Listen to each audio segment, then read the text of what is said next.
Ça faisait pas partie de mon message, mais ce matin, lorsque j'étais assis sur mon divan en train de faire mes dévotions matinales, c'était sur un passage qui m'a vraiment inspiré et qui rentrait vraiment en ligne de compte avec le message ce matin.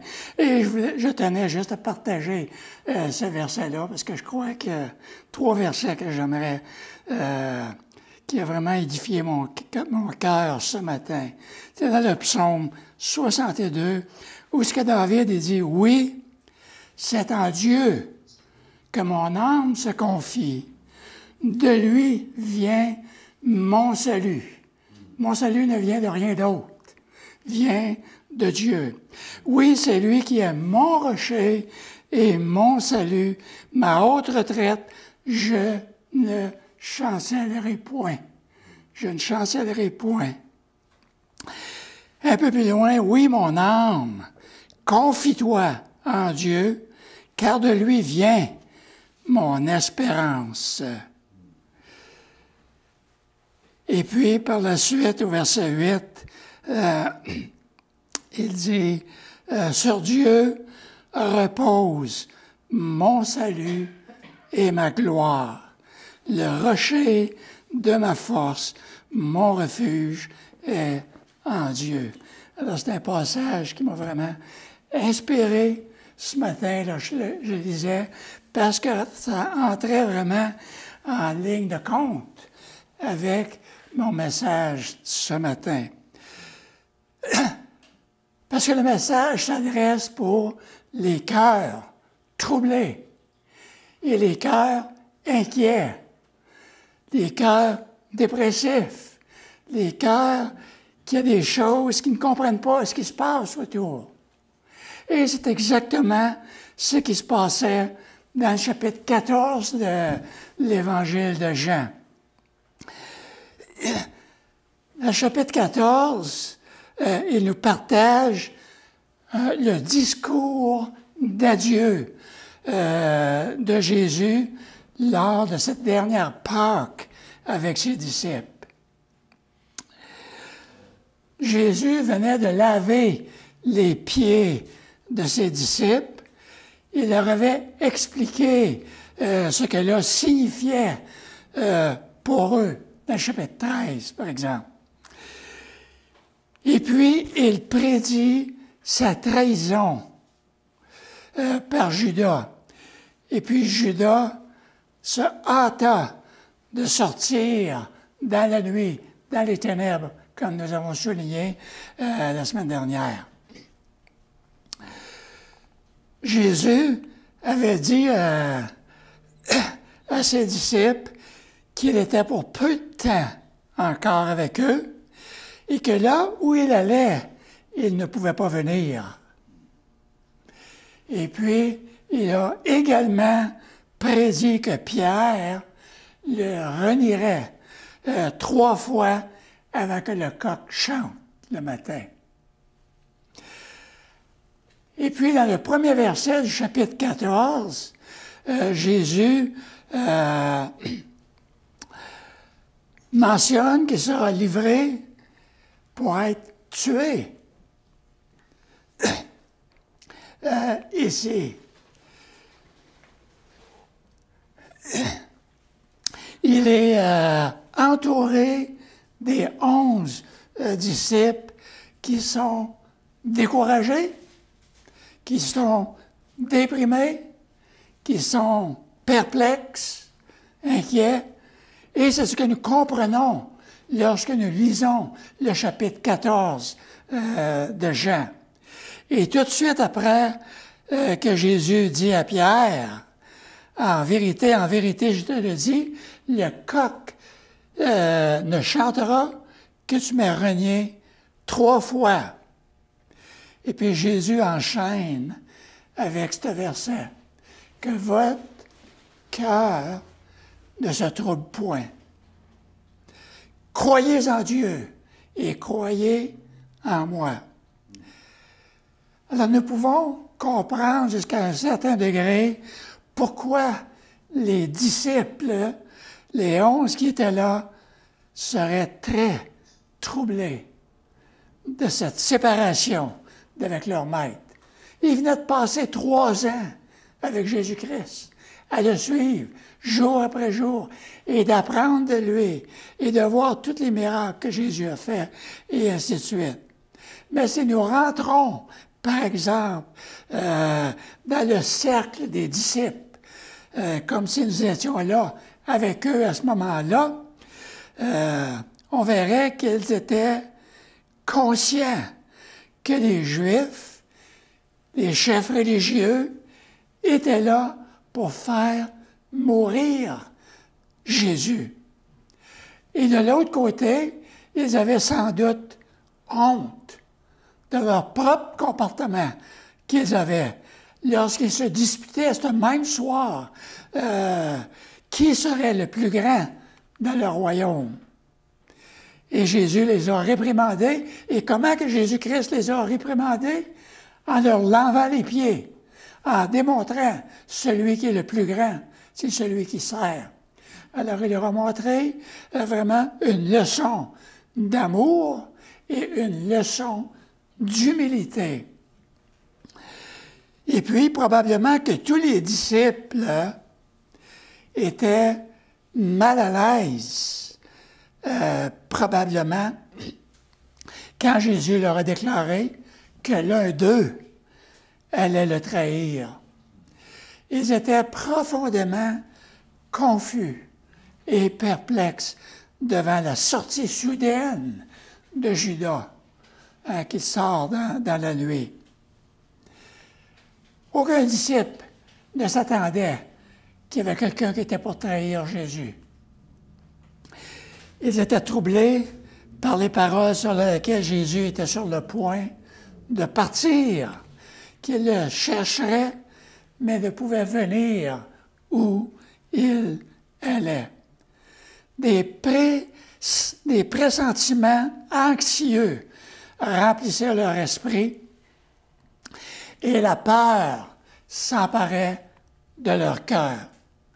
Et ceci s'applique aussi à nous aujourd'hui, puisque nous sommes disciples de Jésus et que nous pouvons nous inclure dans ce passage. Et on pourrait se demander, est-ce mal pour les chrétiens d'être troublés comme cela, d'être inquiets, d'être anxieux? Beaucoup de chrétiens pensent que c'est ce que ce verset signifie, que c'est pas correct pour les chrétiens d'être comme cela. Mais il ne faut pas oublier que Jésus lui-même vivait la pression semblable. Et à quelques reprises, Jésus fut profondément troublé à son cœur. Il n'était pas inquiet, Jésus. Il n'avait pas peur, Jésus, mais il était troublé dans son cœur de voir ce qui s'en venait. Et pour Jésus-Christ, ce n'était pas la croix qui était devant lui qui s'en venait. Ce n'était pas qui était pour être mis à mort. Mais c'est pour Jésus, c'était la pression, la séparation de son Père, qui se séparait de lui pour un bout de temps, sous la pression du péché du monde entier qu'il prenait sur ses épaules pour lui-même. Troublait énormément Jésus. Il est donc clair que nous pouvons nous attendre à nous sentir troublés parfois. Et comme je disais tantôt, David était troublé parce qu'il était entouré d'ennemis. Mais lorsque David réfléchissait de tous ses ennemis qui étaient autour de lui pour le mettre à mort puis se débarrasser de lui, alors David pouvait dire, oui, c'est en Dieu que mon âme se confie et de lui vient mon salut. Alors je crois que c'est des passages qu'on doit s'attribuer, s'approprier et de réaliser lorsque le trouble, les choses qui nous troublent, eh bien, de réaliser que notre salut, notre délivrance est entièrement entre les mains de Dieu. Les chrétiens sont parfois exposés à la pression et au danger. Et nous avons le compte-rendu des Épîtres pour le confirmer. Les apôtres ont traversé des moments de grand péril dans leur vie, au cours duquel ils ont craint et ils ont même tremblé qu'ils nous écrivent parfois, comme Paul dans Corinthiens. Ainsi, il n'est pas nécessairement mauvais pour les chrétiens de se sentir sous la pression et d'être craintifs. Ça devrait nous motiver, comme ça a motivé David, par exemple, de ne pas mettre notre confiance dans mes propres efforts, mais de placer ma confiance en Jésus, en Dieu lui-même. Alors, qu'est-ce que le Seigneur Jésus veut dire par ceci? Que votre cœur ne se trouble point. Que votre cœur ne se trouble point. Mais si nous ne pouvons pas empêcher le stress, nous pouvons le surmonter. Et c'est là que ce passage a une signification très riche pour chacun de nous. Ces paroles de réconfort sont prononcées par le Seigneur Jésus lui-même. Alors, il ne doit pas y avoir rien qui, dans ce monde, qui change notre confiance dans cette parole de réconfort qui vient directement de Dieu. Ces paroles ont été prononcées aux disciples qui étaient confus, qui ne comprenaient pas, alors qu'ils approchaient de leur plus grand moment d'épreuve et d'anxiété causée par cette séparation de leur maître, avec qui ils ont passé les 3 dernières années. Celui qu'ils aimaient profondément et en qui ils avaient confiance serait arraché à leur vue et tout espoir du royaume à venir, parce que ça, c'était leur espoir, le royaume à venir que Christ a promis. Alors, c'est comme si c'était évaporé pour eux. C'est ce qu'eux pensaient. Puis, Jésus ajoute, « Croyez en Dieu et croyez en moi. Croyez en Dieu et croyez en moi. » Bien que je m'éloigne de vous pendant un moment, vous pouvez être assurés que tout ce que j'ai dit sera accompli. Sera accompli. Alors, vous pouvez être assurés que ça va être accompli. Alors, nous avons une preuve complète, irréfutable, de la vraie divinité de Christ, puisqu'il est représenté comme l'objet de la foi avec Dieu le Père. Croyez en Dieu et croyez en moi. Alors, dans plusieurs de nos Bibles, on va avoir le mot « aussi » qui est là, qui va nous dire « croyez en Dieu et croyez aussi en moi ». Et puis, il y a d'autres versions qui ont laissé tomber le mot « aussi », je ne sais pas pourquoi, mais dans l'original, le mot « aussi » est là. Alors, croyez en Dieu, mais croyez aussi en moi. Je fais partie de Dieu. Et tout au long, c'est ça que Jésus-Christ nous révèle aussi, lorsqu'il dit « croyez en Dieu et croyez aussi en moi ». Alors, la base du réconfort solide, d'une paix, de réconfort que nous avons, une perspective d'affliction, de persécution dans le monde. On croit en Dieu et on croit en Jésus-Christ. Et tout au long de l'Évangile, Jésus démontre sa divinité et encore ici, Jésus se place sur le même pied d'égalité avec le Père. Alors nous vivons dans un monde rempli de stress et de tension. Et bien que nous ne soyons pas capables d'empêcher la pression de la vie, nous avons l'assurance du Seigneur Jésus-Christ lui-même parce qu'il a vaincu le monde. Jésus a vaincu le monde. Il a vaincu la chair. Il a vaincu le diable. Il a vaincu la mort. Et c'est en lui qu'est notre confiance. Nous sommes aussi des vainqueurs en Jésus-Christ, en lui. Et c'est la victoire qui a vaincu le monde, même notre foi en Jésus-Christ. Nous sommes confrontés à des jours les plus sombres de l'histoire, présentement dans notre monde. Mais il y a aussi de la joie pour nous. Et pour nous, eh bien, ce sont ceux qui ont accepté, qui ont reçu Jésus-Christ comme leur sauveur personnel. Il y a des jours glorieux où Jésus viendra sur les nuées pour prendre avec lui chacun de nous qui l'avons accepté pour passer l'éternité avec lui. Et quand il dit « Croyez en Dieu, croyez en moi », ce n'est pas une option. Ce n'est pas une option qu'il nous donne. C'est un impératif. Croyez en Dieu. Croyez en moi.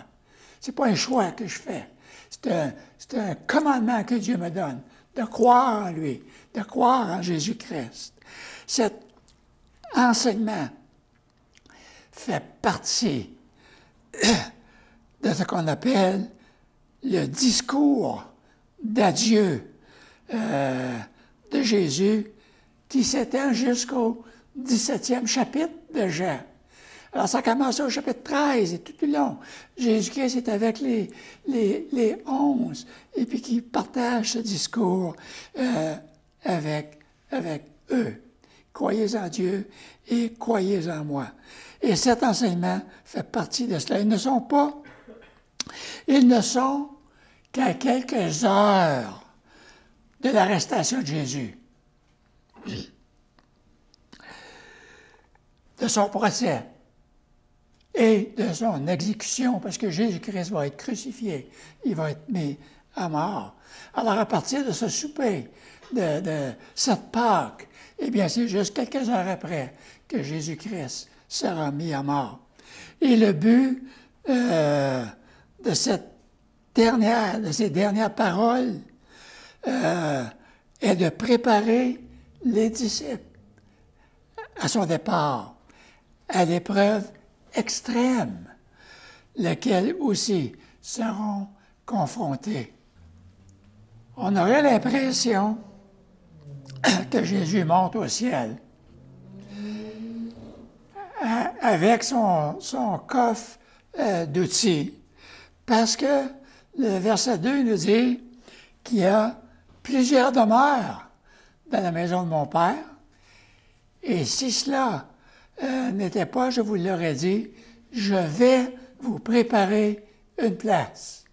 Je vais vous préparer une place. Alors, on dirait que Jésus-Christ, il ramasse ses outils de menuiserie et puis qu'il s'en va au ciel bâtir des maisons pour chacun de nous. Mais ce n'est pas cette sorte de construction que Jésus nous partage. Ce n'est pas des petites maisons qu'il est en train de bâtir dans le ciel. Jésus se réfère à Dieu comme son Père et le nôtre, parce que Dieu, c'est notre Père. Comme qu'on a chanté tantôt, Abba, Père, notre Papa du ciel. Aussi, Dieu habite dans le ciel. Et c'est ce que la Bible nous dit. Le ciel, c'est un lieu réel qui est là. Bien que l'endroit où se trouve cette dimension céleste demeure un mystère pour nous. On ne sait pas dans quel où est-ce que c'est le ciel, mais nous savons qu'il existe. Mais d'une manière réelle, Dieu a une maison avec une place pour son peuple. Et cela devrait être un grand réconfort pour quiconque lui appartient. Moi, j'avais un ami plus âgé que moi qui m'a enseigné vraiment les bases de la compréhension de l'Évangile. Lorsque je suis venu au Seigneur, j'ai grandi spirituellement avec lui. Et puis il nous disait toujours, à plusieurs reprises, et puis même jusqu'à la fin de sa vie, qu'il disait toujours, si quelqu'un vous appelle un jour pour dire que je suis mort, ne les croyez pas. Il dit, je ne serai pas mort, je serai déménagé dans ma maison céleste pour l'éternité. Et vous savez, c'est vrai, ça. C'est vrai. Et la Bible nous le dit aussi. La mort n'a aucune puissance sur nous.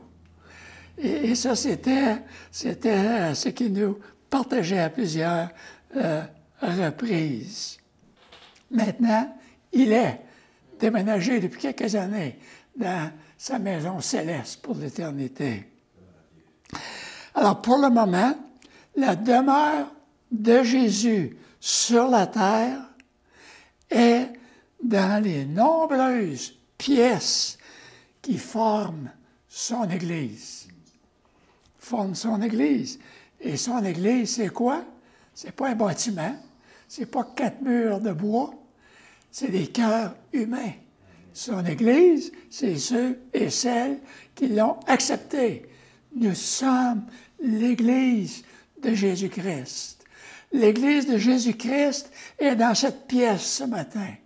Et lorsque nous allons sortir, l'Église de Christ va se retirer aussi, parce que nous formons l'Église de Jésus-Christ. Et comme il nous dit, Jésus-Christ est la tête de l'Église. Alors nous sommes son corps, le corps de Christ. Et Christ habite dans son Église, dans chacun de nous.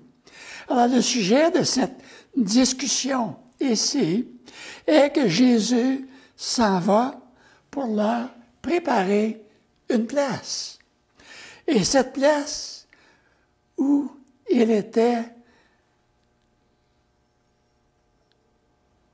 cette place était à la croix du Calvaire où il s'en allait. C'est là qu'il s'en allait préparer une place pour chacun de nous. Sinon, on n'aurait pas eu de place dans la maison de Dieu. À la croix du Calvaire. Jésus ajoute en disant à ses disciples qu'il connaissait déjà l'endroit. Hein? Vous savez où je vais et vous en connaissez le chemin. Vous en connaissez le chemin. Thomas avait mal compris ce que Jésus-Christ était en train de dire, pensant que Jésus parlait d'un lieu physique, d'un voyage physique, où il voulait que Jésus leur montre le chemin afin qu'ils n'aient aucune difficulté à le suivre plus tard. Mais Jésus a expliqué que le chemin vers le Père était à travers le Fils. À travers le Fils. Et puis, Jésus avait apporté la vérité de Dieu et la vie éternelle à la race humaine. Et connaître Jésus, c'était connaître Dieu.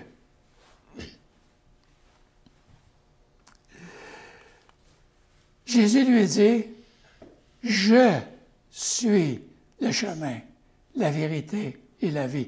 Nul ne vient au Père que par moi. » Alors, vous voyez, Thomas demande à Jésus, « Montre-nous le chemin afin qu'on puisse te suivre. » Et Jésus-Christ lui dit, « Je suis le chemin, la vérité et la vie.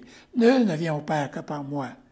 Si vous me connaissiez et que vous connaîtriez aussi mon Père. » Il s'adresse à ses disciples, qui a passé 3 années avec lui. Et puis, il dit, Jésus ajoute, « Et dès maintenant, vous le connaissez et vous l'avez vu. » Comment que les disciples ont vu le Père? Ils ont vu le Père en Jésus-Christ. C'est ça que Jésus-Christ est en train d'expliquer. « Je suis le chemin, la vérité et la vie. Nul ne vient au Père que par moi. » Si vous me connaissiez, vous connaîtriez aussi le Père. Et dès maintenant, vous me connaissez. Et vous l'avez vu. Vous connaissez le Père, vous l'avez vu. Alors, Philippe aussi avait également mal compris ce que Jésus voulait dire. Alors, il voulait avoir une révélation du Père, bien qu'il aurait dû savoir, après plus de 3 ans avec Jésus, que Jésus et le Père étaient inséparablement unis ensemble, qu'on ne pouvait pas séparer Dieu et le Père, que Jésus-Christ, c'est ce qu'il leur a enseigné tout le long de l'Évangile de Jean. Alors, les paroles et les actions de Jésus étaient les paroles et les actions du Père, qu'on va lire dans le verset 8 à 11 de Jean 14. Jésus était sur le point de mourir, mais l'œuvre de Dieu dans le monde n'était pas sur le point de se terminer, n'était pas sur le point de s'arrêter. Satan, c'est ce qu'il croyait en se débarrassant de Jésus, en faisant mourir Jésus, que tout s'est arrêté. Mais loin de là, c'est Satan qui a été vaincu. Et quand Jésus retournerait au Père, il dit qu'il enverrait le Saint-Esprit, et par la puissance de l'Esprit et la prière, eh bien, les disciples accompliraient des œuvres encore plus grandes que celles que Jésus avait faites. Et pour ceux qui étaient à la rencontre de prière, mercredi soir, c'est ça que nous avons expliqué. Le ministère de Jésus avait été limité à quelques années en Palestine, pendant 3 années. Mais ses disciples voyageaient à travers le monde et atteindraient le monde entier pour Dieu. Et c'est exactement ce qui s'est passé. 2000 ans plus tard, le message de Jésus-Christ s'est répandu sur la planète entière. Alors, je suis le chemin, la vérité et la vie. Nul, personne ne vient au Père que par moi. Quand les disciples verront-ils le Père? Alors, Jésus leur dit, au verset 7, « Si vous me connaissiez, vous connaîtriez aussi mon Père, et dès maintenant vous le connaissez, et vous l'avez vu. » Alors Jésus dit à ses disciples, au verset 2, qu'en mourant et en ressuscitant, il allait leur préparer une demeure dans la maison de son Père, et une fois que l'expiation de nos péchés aura été faite, alors la voie sera ouverte, et il y aura beaucoup de pièces dans la maison du Père.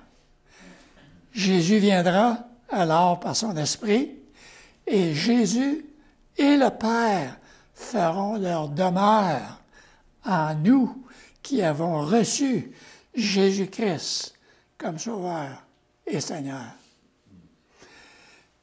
Bien sûr que lorsque Jésus prendra son Église, nous serons tous enlevés avec lui dans son palais pour l'éternité. Mais cette place que Jésus-Christ est en train de préparer, c'est dans nos cœurs. Il va faire sa demeure en nous. Et on va voir cela plus loin, dans le chapitre 16, entre autres, lorsque Jésus-Christ nous dit, « Nous, je vous envoie un autre consolateur Donc, Jésus était un consolateur, mais nous avons un autre consolateur, le Saint-Esprit, qui nous conduira dans toute la vérité. Et puis après ça, Jésus-Christ a dit, nous ferons notre demeure en vous. Dieu le Père, Dieu le Fils et Dieu le Saint-Esprit. Et ça, c'est à venir, on va le voir lorsqu'on arrive au chapitre 17. Alors, il ne dit pas simplement qu'il nous montrerait le chemin, mais qu'il est le chemin. Alors, Jésus-Christ, il est le chemin.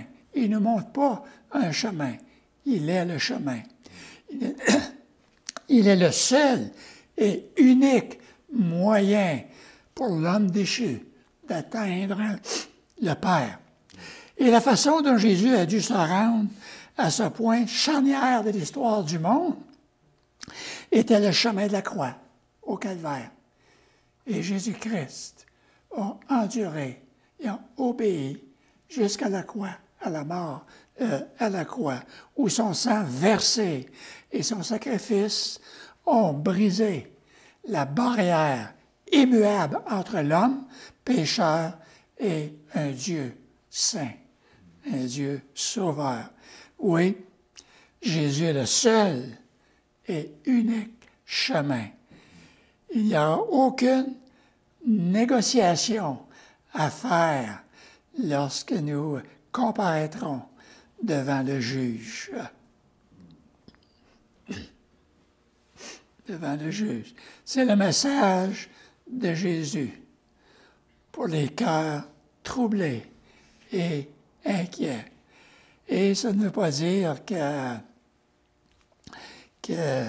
si tu viens au Seigneur Jésus et que tu le reçois comme ton sauveur personnel, comme ton Seigneur, ça ne veut pas dire que tu n'auras plus de troubles, de craintes, de problèmes. On va toujours avoir ces problèmes, ces difficultés, mais par contre, comme nous venons de voir, Jésus va nous accompagner au travers de toutes ces choses, comme il a accompagné ses disciples. Et surtout d'avoir une relation qui est établie avec le Dieu éternel, le Dieu de toute éternité. Et c'est une éternité à venir pour chacun de nous. Mais un jour, Dieu, Jésus, revient pour prendre son Église à être avec lui. Vous savez, on se pose beaucoup de questions. Aujourd'hui, on lit beaucoup de choses sur la fin des temps. Il y a une panoplie de livres qui sont écrits qui mentionnent toutes ces choses-là. La Bible nous en parle énormément. Et puis, nous savons qu'il va y avoir des temps vraiment difficiles.